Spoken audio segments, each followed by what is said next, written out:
Bendiciones, sean todos bienvenidos a esta lista de reproducción, bienvenidos a nuestro canal de YouTube. Y nosotros queremos desearle que el Padre derrame sobre su vida su sabiduría, su inteligencia y sobre todo su amor. Porque el conocimiento al final es vano si nosotros no tenemos el amor del Todopoderoso, el amor eterno, el amor incondicional que ha tenido nuestro Padre para con nosotros. Que siendo pecadores envió a Yeshua para que muriera en lugar nuestro. Vamos a comenzar con el primer tema, que se llama la ley o la Torá, que va a estar dividido en varios videos mediante los cuales queremos explicar algunas cosas que están en la escritura. Antes de comenzar, tenemos que tener en cuenta varias cosas. Por ejemplo, nosotros somos estudiantes de las escrituras en el idioma original, en el hebreo, en el griego. Nos gusta estudiarlo de esta manera porque, fíjese, el título es la ley o la Torá. Si usted busca en los escritos, en el original dice Torá, cuando muchos traductores dicen que es ley. Pero la palabra Torá realmente no es una ley. La Torá no es una ley. Si nosotros estudiamos la etimología de la palabra Torá, estudiamos su significado, vamos a entender que va más allá de ser una ley o ser leyes. Entonces, cuando decimos ley, realmente no engloba totalmente lo que la palabra Torá significa. Por eso nos gusta estudiar en el hebreo, porque es el idioma original de la escritura, y el griego, porque podemos estudiar el nuevo pacto a través de este idioma. El nuevo pacto, casi todo el nuevo pacto está escrito en griego. Y comparamos porque queremos analizar las escrituras y queremos llegar a un conocimiento pleno conforme el Padre nos lo permita. Queremos tener su sabiduría. Por eso lo hacemos de esta manera. Por eso decimos Yeshua, porque nuestro Salvador, su nombre en hebreo, su nombre original es Yeshua. Y usamos su nombre original porque dice Hechos capítulo 4 verso 12 que no hay otro nombre dado a los hombres por medio del cual ellos puedan ser salvos sino en el nombre de Yeshua. Su nombre significa Jehová salva. Salvación significa su nombre también en hebreo. Usted dice Yeshua en hebreo y eso significa salvación. Entonces entendemos la importancia, la relevancia de ese nombre, porque no hay otro nombre como ese dado a los hombres por medio del cual puedan ser salvos. Vamos a comenzar con esta primera parte y esperamos que sea bendición para todos. El primer tema o la primera parte de este tema que vamos a tratar se llama ¿acaso Yeshua no abolió la Torá? Pues vamos a ver si Yeshua abolió la Torá o no lo hizo. El primer subtítulo dice Yeshua no vino a abolir la Torá, estuvo a favor de ella. Vamos a leer Mateo 5:17, que dice así: no penséis que he venido para abrogar la ley o los profetas. No he venido para abrogar, sino para cumplir. Yeshua nos está diciendo claramente que Él no vino a abolir la Torá, Él vino a cumplirla. Y Él nos continúa diciendo varias cosas. Vamos a proseguir rápidamente con los subtítulos que salen acá. Dice acá: la Torá se mantiene vigente hasta que cielo y tierra pasen. Esto está en Mateo capítulo 5 versículo 18.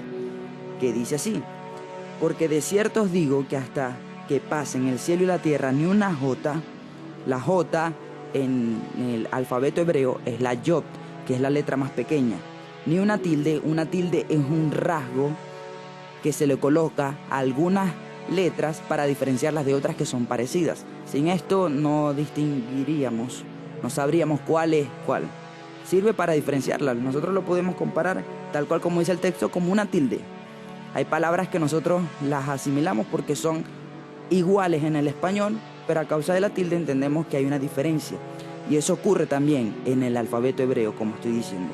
Dice, voy a leer de nuevo: ni una jota ni una tilde pasará de la ley hasta que todo se haya cumplido. ¿Qué se está refiriendo lo que él está hablando aquí? Primero él dice, ustedes no piensen que yo he venido a abolir la ley, es decir, la Torá o los profetas. No vine a abolirla, vine a cumplirlas. ¿Qué quiere decir él con cumplir o cumplirla? Se refiere que él vino a cumplir los mandamientos. Él no vino a transgredir la Torá.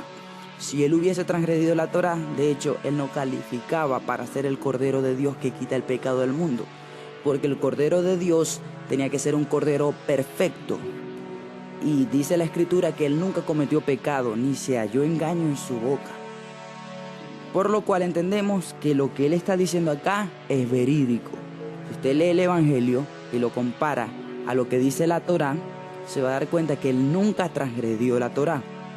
Él guardó el Shabbat, él celebró las fiestas, él actuó con amor hacia su prójimo y sobre todo para con Dios. Entonces él nunca transgredió la Torá. ¿Por qué si él nunca transgredió la Torá, los judíos lo acusaban de ser un pecador? ¿Por qué los judíos lo acusaban constantemente? Le decían a la gente que él era un pecador, que él no podía venir de parte de Dios porque él transgredía la ley, él transgredía la Torá. Pues si usted se dirige a Mateo capítulo 15, lo va a entender mejor. No quisiera salirme de lo que estamos hablando aquí en Mateo capítulo 5, pero es necesario. Es necesario para que entendamos. Pues los judíos en Mateo capítulo 15 se le acercan a Yeshua y le dicen: ¿por qué tus discípulos y tú antes de comer pan no se lavan las manos, como nos enseñaron los ancianos? Yeshua les responde: ¿y por qué ustedes por sus tradiciones quebrantan los mandamientos de Dios? Porque la Torá dice, Moisés les dijo a ustedes: honra a tu padre y a tu madre, y el que maldiga a su padre y a su madre debe morir irremisiblemente. Pero ustedes le enseñan a la gente, ustedes le dicen a la gente que si le dicen a su padre y a su madre: todo lo que te pude haber dado por ofrenda, ya lo he consagrado a Dios, entonces ya no tienen que honrar a su padre y a su madre. Así, por su tradición, por sus costumbres, han invalidado los mandamientos de Dios. Hipócritas, bien profetizó Isaías acerca de ustedes. Este corazón, esta persona, este pueblo, con sus labios me honra, pero sus corazones están lejos de mí. Pues en vano me honran, porque enseñan como doctrina mandamientos de hombres. Como podemos ver, ellos no enseñaban la Torá, ellos enseñaban mandamientos de hombres. Eso lo dice Mateo capítulo 15. Usted lo puede buscar en la Escritura y puede entender por qué lo acusaban de ser un transgresor. Realmente, él no estaba transgrediendo la Torá de Dios. Él estaba transgrediendo las instrucciones de los fariseos. Estaba transgrediendo sus mandamientos de hombres. Y ellos se molestaban mucho con él porque él lo hacía de forma deliberada. Y eso usted lo puede estudiar. Después lo vamos a estudiar bien, cómo es que eran los mandamientos de los fariseos, cómo era su doctrina. Pero vamos a proseguir leyendo lo que dice acá para que usted vea la referencia que él hace con respecto a los escribas y los fariseos, para que entienda por qué él estaba hablando de ese pasaje de Mateo 15. ¿Qué tienen que ver los fariseos aquí con que ni una jota ni una tilde pasará de la ley? Ya se va a dar cuenta. Esta parte, cuando dice aquí pasará de la ley, en el griego esa palabra también se puede traducir como perecerá. ¿Qué está diciendo él? Ni la parte que se ve como más insignificante de la Torá, que vendría siendo la yod, ni una tilde, que es simplemente una forma de diferenciar las letras, va a pasar de la Torá hasta que pasen el cielo y la tierra y todo se haya cumplido. Estamos leyendo el pasaje completo, como usted ve. Vamos a seguir leyendo porque es necesario que leamos los versículos siguientes. Dice aquí: el que no cumpla los mandamientos no entrará en el reino de los cielos. Mateo 5, versículo 19 al 20. Dice así: de manera que cualquiera que quebrante uno de estos mandamientos muy pequeños, y así enseña a los hombres, muy pequeño será llamado en el reino de los cielos. Mas cualquiera que los haga y los enseñe, este será llamado grande en el reino de los cielos. Porque os digo que si vuestra justicia no fuere mayor que la de los escribas y fariseos, nótese lo que ya he mencionado de los escribas y los fariseos, que está en Mateo capítulo 15, no entraréis en el reino de los cielos. ¿Qué está diciendo él? Ni la yod ni la tilde está abolida ni se va a abolir hasta que pasen el cielo y la tierra, hasta que todo se haya cumplido.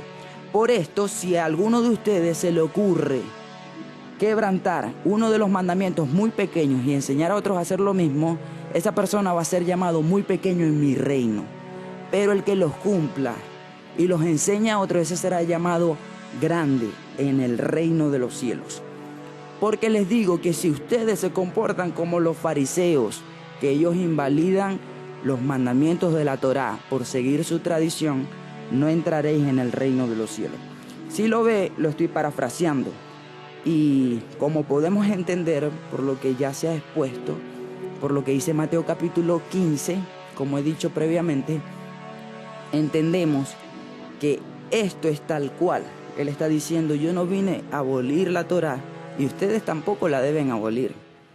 Porque amar a Dios es guardar sus mandamientos, dice Primera de Juan capítulo 5, verso 3. Y dice que todo el que es nacido de Dios vence al mundo, que sus mandamientos no son gravosos.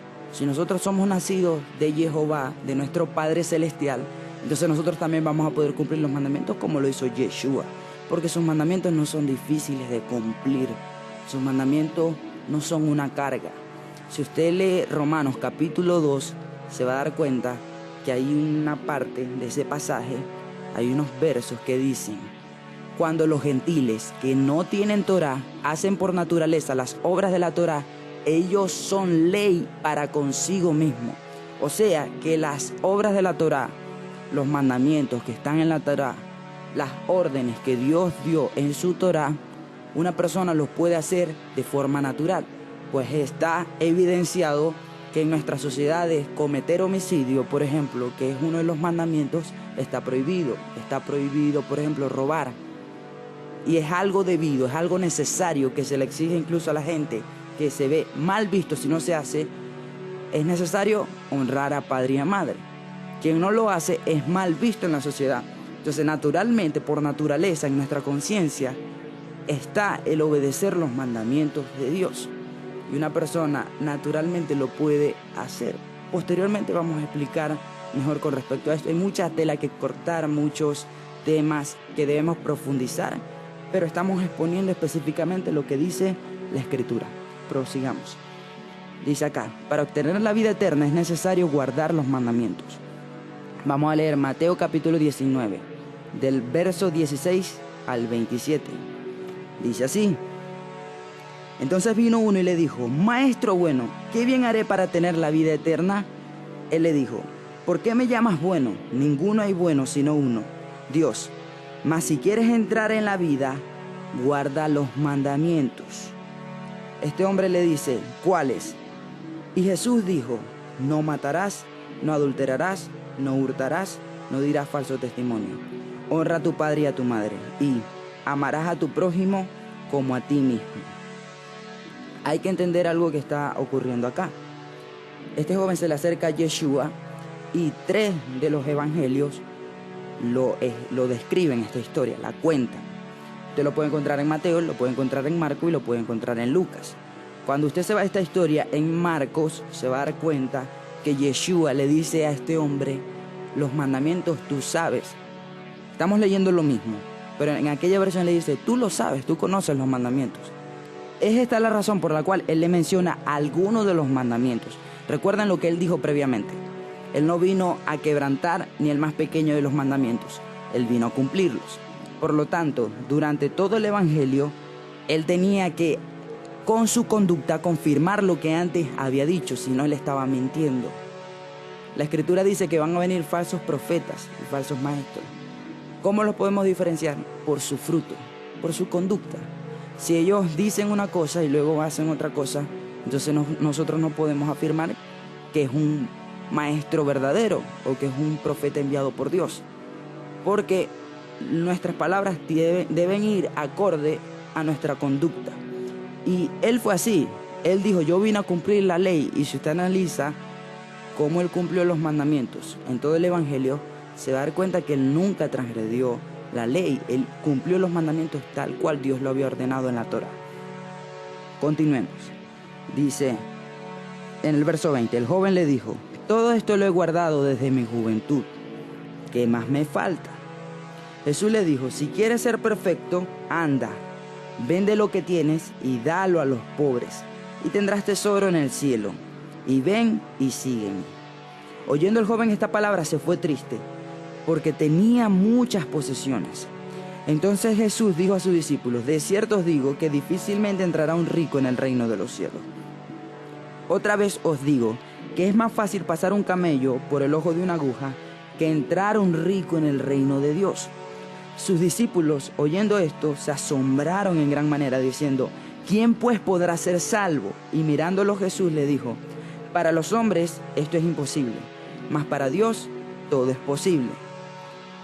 Entonces Pedro respondiendo le dijo, he aquí, nosotros lo hemos dejado todo y te hemos seguido. ¿Qué pues tendremos? Aquí entendemos una cosa clara. Voy a volver a poner el pasaje en un momento. Tenemos una cosa clara. Este joven dice que él había cumplido los mandamientos desde su juventud. Él no sabía qué le faltaba cumplir. Muchas veces, según nuestra perspectiva, nosotros decimos, sí, yo estoy obedeciendo a Dios, yo estoy cumpliendo sus mandamientos. Pero el problema es que hay una forma específica en que nosotros debemos cumplir los mandamientos de Jehová, los mandamientos de nuestro Padre. Por eso le pregunta a Yeshua, ¿qué más me falta? Y Yeshua le dice, ve y vende tus posesiones y dale el dinero a los pobres. Luego sígueme. ¿Qué es darle el dinero a los pobres? Pues amar al prójimo. Entre las cosas que Yeshua le dijo, él le dijo, y amarás a tu prójimo como a ti mismo.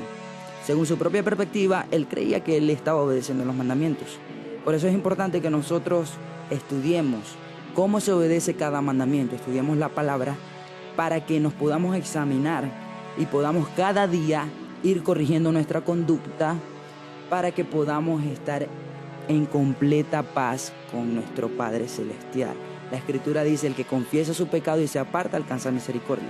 Pero ¿qué otra cosa quiero recalcar, quiero enfatizar de este pasaje? Si usted se dirige conmigo a Santiago capítulo 2, se va a dar cuenta que allí Santiago está dirigiendo su carta, está dirigiendo esa parte de su carta a una congregación o a congregaciones donde se realiza acepción de personas. La gente no trata con respeto a los que son pobres en esta congregación en la cual está mencionando, sino que ayudan, o mejor dicho, posicionan en un lugar de confort a la gente que posee bienes materiales, es decir, la gente rica. En el pasaje, Santiago los llama a ellos homicidas, porque realmente él lo está comparando con lo que dice la Torá. Él dice, el mismo que dijo no cometas adulterio, dijo no cometas homicidio. Así que si tú no cometes adulterio, pero si cometes homicidio, ya te has hecho culpable de quebrantar toda la Torá. ¿Qué está diciendo Santiago? Ustedes no quebranten ninguno de los mandamientos. Si ustedes quebrantan el mandamiento más pequeño, son culpables de quebrantar todos los mandamientos. O cumples todos los mandamientos, o eres como el que no cumple ninguno. Eso está diciendo Santiago, haciendo referencia de que por su conducta la gente blasfemaba el nombre de Jehová, el nombre de Dios. Y luego él dice, actúen como aquellos que van a ser juzgados por la ley de la libertad. Y él está hablando de los mandamientos de nuestro Padre. Así es, la Torá, los dabar, los mandamientos, son para darnos libertad, para traernos vida. Y cuando nosotros los transgredimos, esto genera en nosotros muerte. Por eso es necesario que entendamos que para ir a la vida eterna, para entrar en la vida, necesitamos guardar los mandamientos, tal como dijo nuestro Maestro. Tenemos que seguir su palabra. Él es la roca inconmovible sobre la cual nosotros tenemos que fundamentar nuestra vida. El que oye las palabras de Yeshua, él dijo, el que oye mis palabras y las pone por práctica es como el hombre que fundó su casa sobre la roca. Así que cuando vinieron vientos, vino la tormenta, vino la lluvia, esta casa no se cayó porque estaba fundada sobre la roca. Así que nosotros queremos fundamentarnos sobre él. Este pasaje que acabo de leer, usted lo puede leer en Marcos capítulo 10, del versículo 17 al 31, en Lucas capítulo 18, del versículo 18 al 30 también. En estos dos lugares usted lo puede conseguir, lo puede leer en la forma en que está expresado en cada evangelio. Continuemos. Al expiar los pecados del pueblo, Yeshua nos libró de la esclavitud. En primer lugar, vamos a explicar qué es esa palabra, qué significa expiar los pecados. Para entender lo que es la expiación, tenemos que conocer lo que dice la Torá. La Torá dice que una persona, cuando había transgredido un mandamiento de forma inconsciente, es decir, de una forma involuntaria, esta persona tenía que presentar una ofrenda por su pecado. Ya fuera una vaca, ya fuera un cordero, fuera un cabrito, Habían distintas ofrendas que están establecidas en la Torá. Ahora, ¿qué es la expiación por los pecados? La expiación por los pecados es que la persona tenía que colocar sus manos sobre la cabeza del animal o de la ofrenda que estaba realizando y que su culpa cayera sobre este animal. Esto reflejaba cómo la culpa de la persona que había transgredido la Torá recaía sobre alguien que no la había transgredido, de alguien que es inocente. De nuevo, regresamos a lo que estábamos hablando. Yeshua nunca transgredió la Torá. Él es el Cordero de Dios. Todos estos ritos, todos estos sacrificios, estas ofrendas por pecados, están simplemente señalando a Yeshua. Es una simbología. Entonces la expiación por los pecados del pueblo lo realizó Yeshua, lo realizó nuestro Maestro. Él nos libra de la esclavitud. ¿Por qué nos libra de la esclavitud al realizar la expiación? Pues al ser culpables de haber quebrantado algún mandamiento, nos volvemos esclavos a causa de lo que dice la Torá. Todo el que vive contra los mandamientos de Dios, el que no cumple los mandamientos de Dios, está bajo maldición y está en esclavitud. Pero vamos a leer lo que dice Hebreos capítulo 2, del versículo 14 al versículo 18, que dice así: así que, por cuanto los hijos participaron de carne y sangre, él también participó de lo mismo, para destruir por medio de la muerte al que tenía el imperio de la muerte, esto es, al diablo, y librar a todos los que por el temor de la muerte estaban durante toda la vida sujetos a servidumbre, porque ciertamente no socorrió a los ángeles, sino que socorrió a la descendencia de Abraham, por lo cual debía ser en todo semejante a sus hermanos, para venir a ser misericordioso y fiel sumo sacerdote en lo que a Dios se refiere, para expiar los pecados del pueblo. Este pasaje, que es Hebreos capítulo 2, repito, está hablando de cómo Yeshua no se avergüenza de llamarnos a nosotros hermanos. Si usted empieza a leer el capítulo desde el principio, que es lo que le recomiendo, se va a dar cuenta que está hablando de cómo Yeshua no se avergüenza de llamarnos a nosotros hermanos, ya que procedemos del mismo Padre. Así que aquí está diciendo, ya que nosotros somos seres humanos, Él tenía que hacerse como nosotros, es decir, Él tenía que ser como un ser humano. ¿Qué tiene que ver el verbo de Dios con los seres humanos? Nada. La palabra de Dios no tiene nada que ver con nosotros. Nosotros somos carne y sangre. Entonces Él tenía que participar de lo mismo que nosotros estamos participando. Tenía que ser semejante a nosotros para que, como Él comparte la misma condición humana con nosotros, pudiese redimirnos. Eso es lo que está explicando acá el autor de la carta, el autor de este pasaje. Dice aquí, voy a repetir el versículo 17, por lo cual debía ser en todo semejante a sus hermanos, para venir a ser misericordioso y fiel sumo sacerdote. El sumo sacerdote era el líder de los sacerdotes. Si usted se dirige a Éxodo capítulo 28, versículo 38, se va a dar cuenta que en este caso, en ese pasaje, habla que Aarón era el sumo sacerdote en aquel entonces. Y dice que Aarón iba a representar al pueblo delante de Jehová. Y dice que Aarón tenía que cargar los pecados del pueblo sobre sí. Por eso cuando aquí habla misericordioso y fiel sumo sacerdote, en lo que a Dios se refiere, para expiar los pecados del pueblo, está haciendo referencia a que Él, sumo sacerdote, es el que carga los pecados del pueblo para poder realizar la expiación. Cuando hablamos de esto, hacemos también una referencia a una fiesta de Jehová, que usted la puede leer en Levíticos capítulo 23. Tiene que leer más o menos porque está como por el verso 40 en adelante. Esta festividad o este día de celebración en sí no es de celebración, es un día de ayuno, es un día de aflicción para el pueblo que está establecido allí como mandamiento perpetuo. Esta escritura expresa cómo se celebra esta festividad. El sumo sacerdote ese día tiene que tener 2 cabritos y colocar las 2 manos sobre uno, y este tenía que ser sacrificado. Como le digo, es un sacrificio que representa lo que Yeshua vino a hacer. Él es el sacrificio por el perdón de los pecados, pero veamos la simbología y lo que tiene que ver con él. Y otro de los cabritos, ya que eran 2, el otro era llevado por alguien al azar al desierto, lo cual representa cómo Dios lleva de nosotros muy lejos los pecados que ya realizamos. Así como está lejos el oriente del occidente, Él ha alejado nuestras transgresiones de nosotros. Y es lo que Yeshua hizo. Yeshua, en su camino a la cruz, Él salió del campamento. Por lo cual, esta festividad que fue establecida tiene una simbología representándolo a Él. Él también es el Cordero por medio del cual nosotros recibimos perdón, el inocente muriendo por el culpable. Hablemos de esta festividad que se llama Yom Kippur. No recuerdo si lo mencioné, la verdad. También en español se dice el día de perdón, el día de expiación.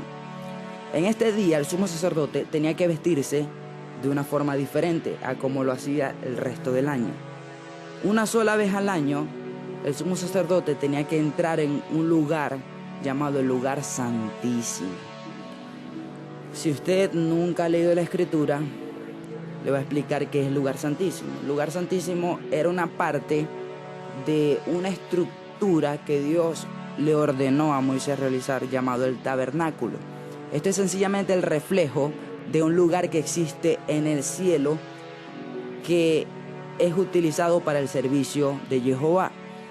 Entonces él tuvo que hacerlo conforme a las instrucciones y un diseño que Jehová le mostró para que fuera la representación del cielo en la tierra.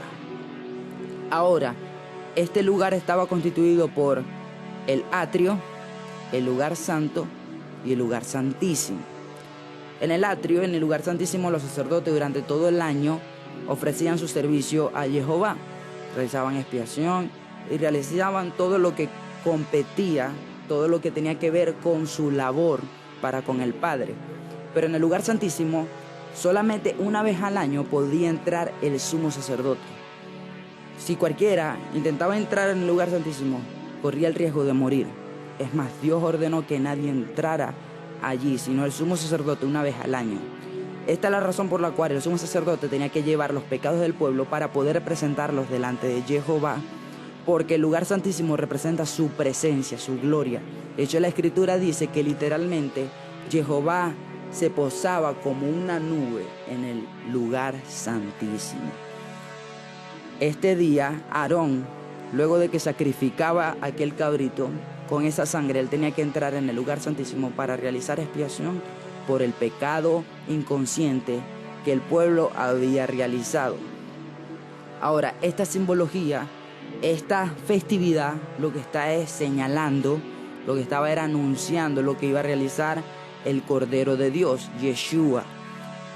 Él vino para quitar nuestros pecados. Tanto el cabrito que fue al desierto, como el que fue sacrificado, como Aarón entrando en el lugar santísimo, representa su sacrificio, representa cómo Él vino a redimirnos de nuestro pecado, a quitar nuestro pecado. Esta festividad se realizaba por los pecados inconscientes del pueblo, pero también tiene que ver con los pecados conscientes. ¿Cómo podemos saber que tiene que ver también con los pecados conscientes? Pues en la Torah está escrita que una vez que nosotros hubiésemos transgredido los mandamientos de Jehová y nos arrepintiésemos, confesásemos nuestro pecado y nos apartásemos de ellos, Él nos iba a recibir de vuelta, Él nos iba a dar misericordia. Entonces no solo es por los pecados sin conocimiento del pueblo, también por los pecados que se realizaron con conocimiento en todo el año, los cuales ellos anteriormente tenían que haber realizado un sacrificio de expiación para poder recibir la justificación de su pecado. ¿Qué es la justificación? Pues sencillo, una persona transgrede la Torá y habiendo transgredido la Torá está en un estado de muerte, porque la Escritura dice que todo el que ha pecado merece la muerte. La paga del pecado es la muerte. La justificación es un proceso mediante el cual nuestro pecado es borrado y somos declarados justos. Pasamos de un estado de pecadores a ser justos. Pasamos de estar en muerte a la vida. Esa es la importancia de la justificación. Ahora, continuemos leyendo para no extendernos más. Dice, para venir a ser misericordioso y fiel sumo sacerdote en lo que a Dios se refiere, para expiar los pecados del pueblo. Verso 18. Pues en cuanto él mismo padeció siendo tentado, es poderoso para socorrer a los que son tentados. En su sacrificio, en el sacrificio de expiación que Yeshua realizó, Él nos reconcilió con Jehová, nos reconcilió con nuestro Padre. 2 Corintios capítulo 5, versos 16 al 21. Dice así: de manera que nosotros, de aquí en adelante, nadie conocemos según la carne. Y aún si a Cristo conocimos según la carne, ya no lo conocemos así. De modo que si alguno está en Cristo, nueva criatura es. Las cosas viejas pasaron. He aquí, todas son hechas nuevas. Y todo esto proviene de Dios, quien nos reconcilió consigo mismo por Cristo y nos dio el ministerio de la reconciliación. Él no solo nos reconcilió con el Padre, sino que Él también desea que nosotros le prediquemos a otra persona, le enseñemos a otra persona que si confesamos nuestro pecado y nos apartamos, podemos tener paz para con Dios. Entonces no solo es necesario que nosotros tengamos paz para con Dios, no solo que nosotros estemos reconciliados con el Padre, sino que también le enseñemos a otra persona a cómo reconciliarse con nuestro Padre Celestial. Versículo 19. Que Dios estaba en Cristo reconciliando consigo al mundo, no tomándoles en cuenta a los hombres sus pecados, y nos encargó a nosotros la palabra de la reconciliación. Así que somos embajadores en nombre de Cristo, como si Dios rogase por medio de nosotros.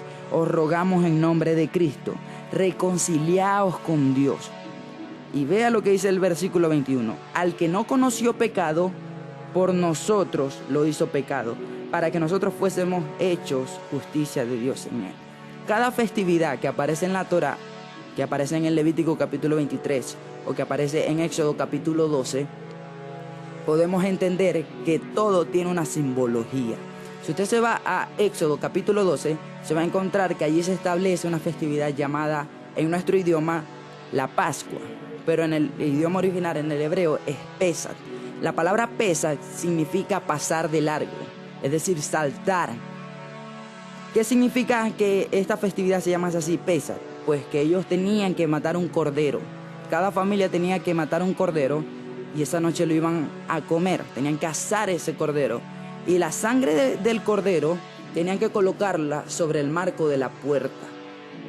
La Escritura dice que en las órdenes que dijo Jehová, Él dijo: cuando yo vea, o mejor dicho, cuando el ángel destructor vea la sangre en el tindel de la puerta, este ángel va a pasar de largo y no entrará en esta casa, porque Dios iba a enviar una plaga a Egipto, donde el primogénito de cada egipcio iba a morir. Y Él le dio esta orden a su pueblo para que ningún primogénito, ningún hijo en su casa muriese. Esto representa cómo por medio de la sangre del cordero nosotros somos librados de la muerte, somos librados de morir. Y esto fue una festividad colocada como pacto perpetuo, como estatuto perpetuo, es decir, que no puede ser abolido.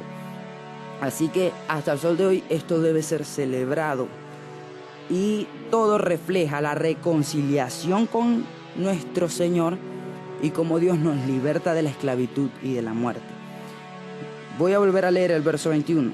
Al que no conoció pecado, por nosotros lo hizo pecado, para que nosotros fuésemos hechos justicia de Dios en él. Esta palabra justicia que aparece acá, en el griego significa justificación. ¿Qué quiere decir el pasaje? Para que nosotros recibiésemos la justificación de Dios por medio de Él. Prosigamos. Dice acá: Él nos reconcilió, nos expió del pecado, para presentarnos santos y sin mancha delante de Él, si permanecemos firmes en la fidelidad. Colosenses capítulo 1, verso 21 al 23. Dice así: Y a vosotros también, que erais en otro tiempo extraños y enemigos en vuestra mente, haciendo obras malas, ahora os ha reconciliado en su cuerpo de carne por medio de la muerte, para presentaros santos, es decir, apartados, sin mancha, es decir, sin defecto, sin transgresión a la Torá. Porque cuando hablamos de nuestra vestimenta, que nosotros tenemos que tener una vestimenta de lino fino, que es lo que se habla en la Escritura, para presentarnos delante del Padre, y se habla sin mancha. El lino fino representa las obras de justicia, dice en Apocalipsis 19, verso 6 y verso 7. Ahora, entendiendo esto, cuando la vestidura tiene una mancha, significa que nosotros nos hemos manchado con obras que llevan a la muerte, con obras que no van conforme a la Torá, obras que se nos pueden reprochar. Dice, sin mancha e irreprensible, es decir, que no podemos presentarnos delante de Dios en un estado en el cual podamos ser reprendidos por algo, delante de Él. Verso 23, si en verdad permanecéis fundados y firmes en la fe, y sin moveros de la esperanza del evangelio que habéis oído, el cual se predica en toda la creación que está debajo del cielo, del cual yo, Pablo, fui hecho ministro. Aquí vemos que dice que debemos permanecer firmes en la fe. La palabra fe en el griego es pitis, que se puede traducir como creer o ser fiel. Entonces, cuando el pasaje está hablando que debemos permanecer firmes en la fe, también se puede traducir como que debemos permanecer firmes en nuestra fidelidad. Prosigamos. Antes estábamos sin Yeshua, sin la ciudadanía de Israel y los pactos. Vamos a leer Efesios capítulo 2 del verso 11 al verso 12. Dice así, por tanto, acordaos de que en otro tiempo vosotros, los gentiles, en cuanto a la carne, erais llamados incircuncisión por la llamada circuncisión hecha con mano en la carne. ¿Qué significa la palabra gentil? La palabra gentil representa a un pueblo que adora a otros dioses. Un pueblo pagano, un pueblo que no está dentro del pacto de Jehová, o que no estaba dentro del primer pacto de Jehová. El primer pacto fue establecido por un sacrificio que fue realizado conforme a la Torá, por sacrificios que fueron realizados conforme a la Torá, para ser específico. Por ejemplo, podemos ver la ratificación del pacto, la confirmación del pacto en Éxodo capítulo 24, cuando Moisés encomienda a un grupo de jóvenes que realizaran los sacrificios que ya he mencionado, y delante del pueblo, él con un tazón les recuerda en qué consiste el pacto de Jehová. Tenemos que entender que en la cultura hebrea el pacto más solemne es el pacto de sangre.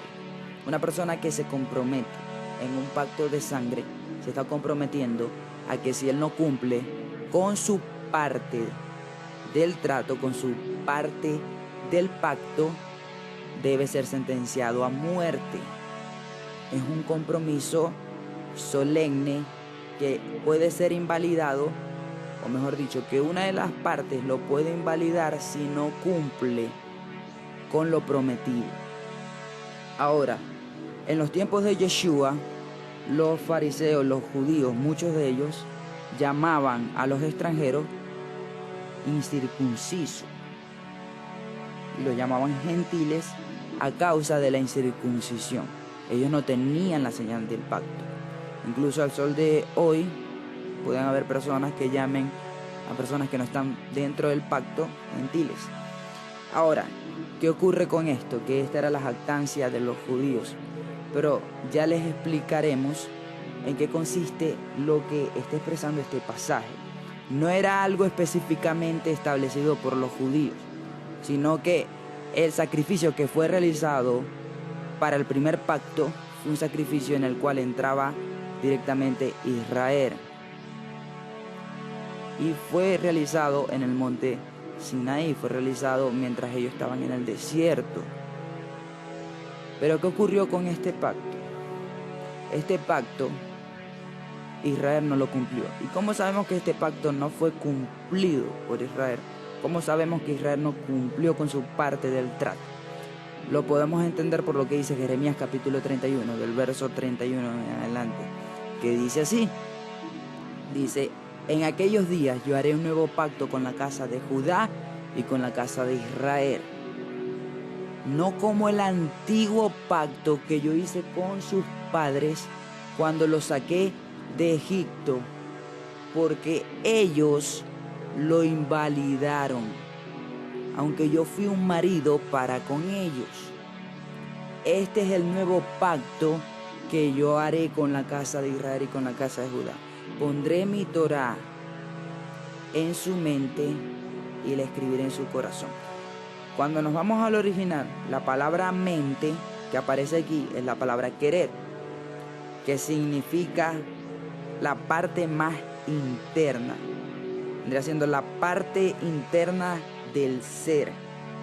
Y cuando está hablando de la mente, que es como lo traduce la Reina Valera, está hablando de el lev, que tiene que ver con la voluntad, los sentimientos y el intelecto. Por lo cual podemos entender que la mente, esto también lo podremos traducir de esta manera: pondré mi Torá en la parte más interna de ellos, la escribiré en su ser y la pondré en su mente. Y yo seré para con ellos por Dios, y ellos me serán por pueblo. Y nadie más le enseñará a nadie: conoce a Jehová, porque todos me conocerán. Y nunca más me acordaré de sus pecados y sus transgresiones. Eso dice Jeremías capítulo 31, del verso 31 en adelante. Tiene que tomar en cuenta que yo lo estoy parafraseando. De todas formas, en pantalla yo se lo estoy colocando para que usted lo pueda ver, lo pueda analizar, tal cual como está escrito textualmente.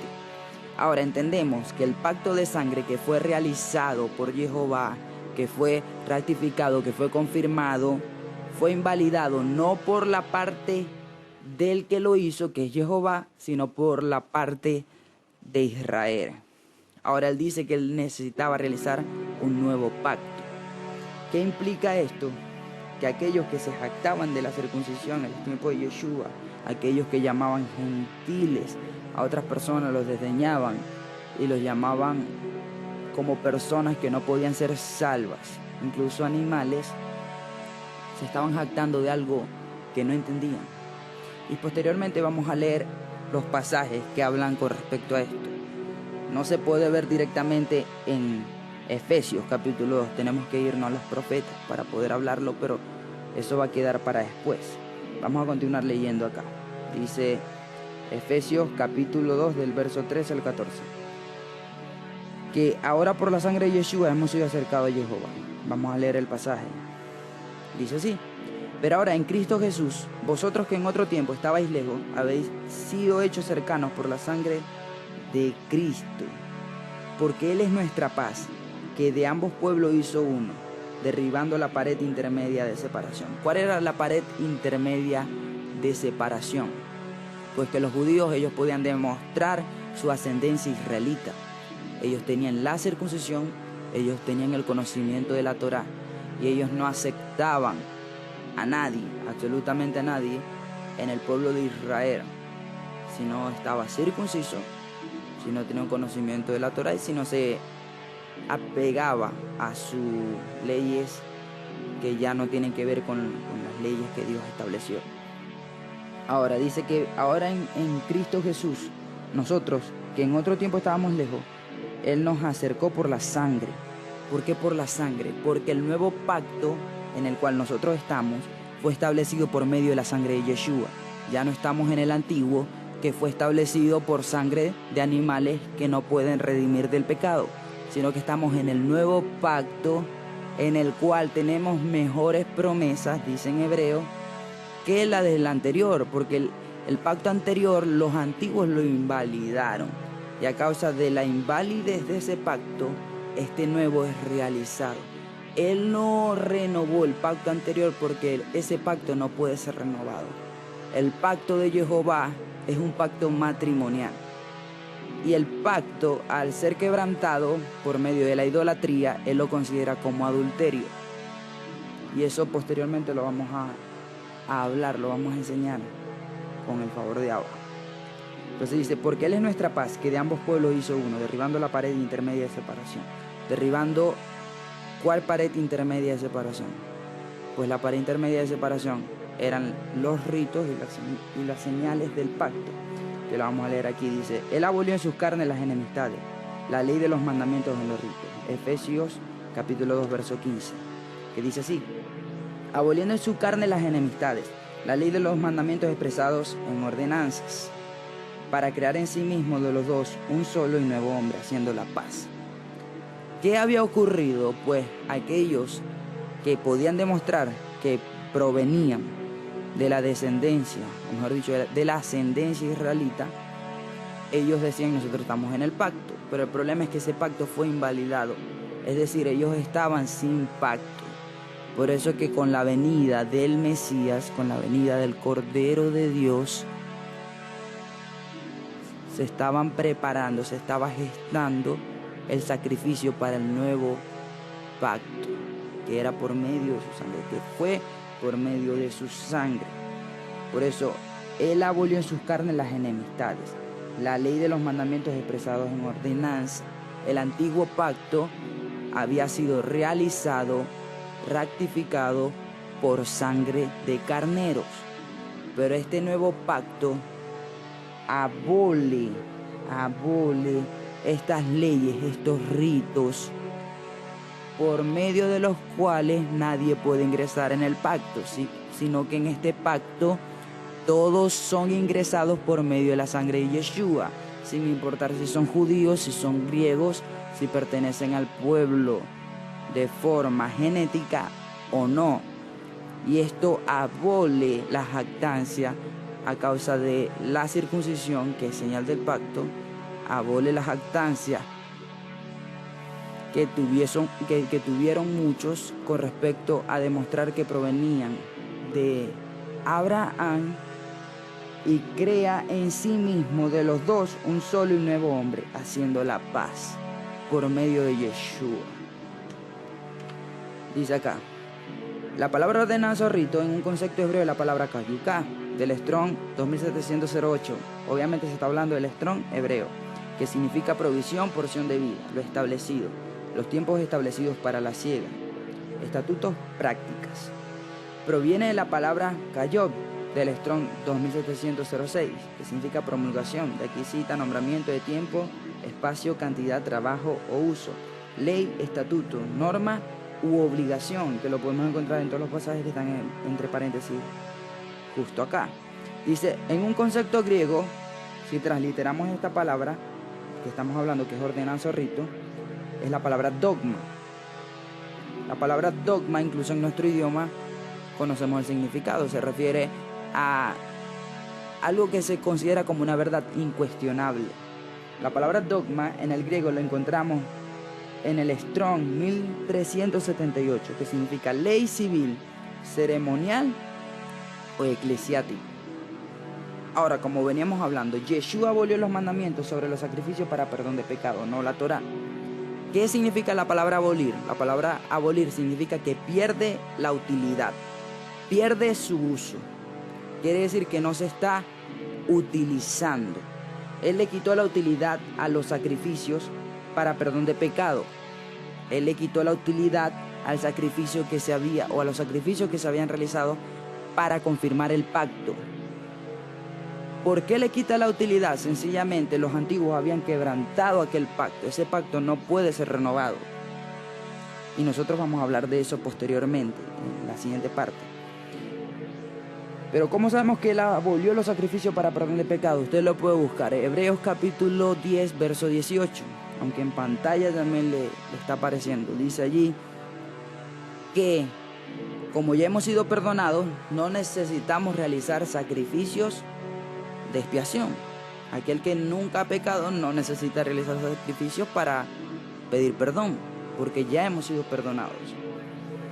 Ahora continuemos. Dice, porque Yeshua se ofreció a sí mismo una vez y para siempre. Hebreos capítulo 7 del verso 26 al verso 28, que dice así: porque tal sumo sacerdote nos convenía, santo, inocente, sin mancha, apartado de los pecadores y hecho más sublime que los cielos, que no tiene necesidad cada día, como aquellos sumos sacerdotes, de ofrecer primero sacrificios por sus propios pecados y luego por los del pueblo, porque esto lo hizo una vez para siempre, ofreciéndose a sí mismo. Porque la ley constituye sumo sacerdote a débiles hombres, pero la palabra del juramento, posterior a la ley, al Hijo, hecho perfecto para siempre. Cuando aquí habla de que la ley constituye sumo sacerdote, está hablando de las leyes que establece que los sacerdotes tienen que venir de la tribu de Leví. Cuando habla de la palabra del juramento, si usted lee Hebreos capítulo 7 en contexto, va a entender que está hablando de la palabra que establece que el Mesías es sumo sacerdote, según el orden de Melquisedec para siempre, y que Jehová juramentó con respecto a esto. Eso lo puede encontrar usted en el Salmo capítulo 110, verso 4. Incluso en el capítulo de Hebreos, el escritor lo cita. Pero si usted quiere encontrar dónde está originalmente, ya que una cita no es la fuente, originalmente está en el Salmo 110, verso 4. Ahora, por medio del juramento que hizo Jehová, hablando con respecto al Mesías, dice que él es sumo sacerdote para siempre. Hay que recordar la función del sumo sacerdote en Yom Kippur, que ya veníamos hablando, para entender el sacrificio de expiación. Y para entender también que Moisés Moisés está haciendo como una simbología a él. Todo lo que él realizó en los evangelios eran los preparativos para poder finalmente concretar este nuevo pacto. Vamos a leer. Dice, estos sacrificios no podían hacer perfecto a alguien, por cuanto no limpiaban la conciencia, solo era para purificación de la carne. Hebreos capítulo 9, del verso 9 al 14. Dice así, lo cual es símbolo para el tiempo presente, según el cual se presentan ofrendas y sacrificios que no puedan hacer perfecto en cuanto a la conciencia al que practica ese culto, ya que consiste solo de comidas y bebidas, de diversas abluciones y ordenanzas acerca de la carne, impuestas hasta el tiempo de reformar las cosas. Aquí está hablando de los ritos que fueron constituidos conforme la Torá, conforme la ley. Esto es un símbolo del tiempo presente, lo que realizó el Mesías, el Cordero de Dios, en la cruz, su sacrificio y cómo nos limpia por medio de él, cómo por medio de su sacrificio él establece un nuevo pacto en el cual no importa si una persona es judía o no, si una persona puede demostrar que proviene de la casa de Abraham o no, si está circuncidada o no, todos podemos entrar al pacto por medio de la sangre cuando decidimos obedecerlo a él, tal cual como sucedía en el primer pacto. Dice acá, sigo en el verso 10, dice, impuestas hasta el tiempo de reformar las cosas. ¿Reformar cuáles cosas? Reformar la forma en que las personas eran perdonadas de sus pecados. Y también reformar con qué sangre era establecido el pacto. Jehová de antemano sabía que el pueblo iba a quebrantar su pacto, iba a quebrantar el pacto que él había realizado y él iba a hacer un mejor pacto. Dice acá, verso 11, pero estando ya presente Cristo, sumo sacerdote de los bienes venideros, por el más amplio y más perfecto tabernáculo, no hecho de manos, es decir, no de esta creación, y no por sangre de machos cabríos, ni de becerros, sino por su propia sangre, entró una vez para siempre en el lugar santísimo, habiendo obtenido eterna redención. Recuerden lo que veníamos hablando de Yom Kippur, lo que hablamos del tabernáculo, que el tabernáculo es la representación de esa estructura que está en el cielo, en la tierra. Es una copia, por decirlo así. Entonces él entró fue en el tabernáculo del cielo a realizar lo que el sumo sacerdote tenía que realizar en Yom Kippur, no con sangre ajena, sino con su propia sangre. Dice aquí, y no por sangre de machos cabríos, ni de becerros, sino por su propia sangre. Entró una vez para siempre en el lugar santísimo, habiendo obtenido eterna redención. Porque si la sangre de toros y de los machos cabríos y la ceniza de la becerra rociada a los inmundos santifican para la purificación de la carne, cuánto más la sangre de Cristo, el cual mediante el Espíritu eterno se ofreció a sí mismo sin mancha a Dios, limpiará vuestra conciencia de obras muertas para que sirváis al Dios vivo. Él limpia nuestras conciencias para que podamos obedecer, para que podamos servir, para que nosotros podamos predicar la palabra de nuestro eterno Creador. Muchas gracias por habernos acompañado. Esto es todo por esta parte. En el capítulo siguiente, en la parte siguiente, vamos a tratar esto del nuevo pacto que ya veníamos hablando. Vamos a hablar de los pasajes que hablan del antiguo, del nuevo pacto, y vamos a hablar de unas cuantas cosas más para que podamos entender cómo esto que estamos leyendo acá en Efesios capítulo 2 tiene una relación grandísima con el nuevo pacto. Shalom, muchas bendiciones a todos y hasta la próxima.